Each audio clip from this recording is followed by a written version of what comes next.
Je reçois maintenant Maurice Romieux, le second auteur du livre sur l'Escar, pour échanger avec lui sur son expérience autour de la réalisation de ce livre. Bonsoir Maurice Romieux. Alors racontez-moi votre expérience dans l'écriture de ce livre sur l'Escar. C'est beaucoup dire. Effectivement, bon, c'est une entreprise un peu particulière.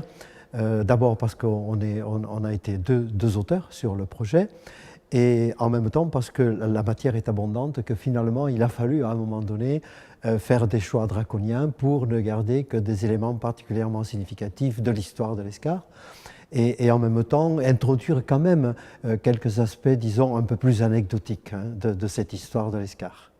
Qu'est-ce qui vous a semblé le plus compliqué dans l'écriture ? Le plus compliqué dans l'écriture, c'est d'arriver en peu de texte, avec peu de texte, peu de place, à dire l'essentiel. Parce que cette nécessité de concentrer un petit peu la matière nous a obligés à reprendre à plusieurs fois, en quelque sorte, la rédaction.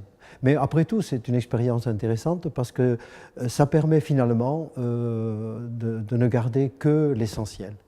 Alors je vais vous poser la même question qu'à André Lotte. Si vous deviez résumer cette aventure en un seul mot, lequel serait-il ? En un seul mot, c'est extrêmement difficile. Je sais. C'est extrêmement difficile.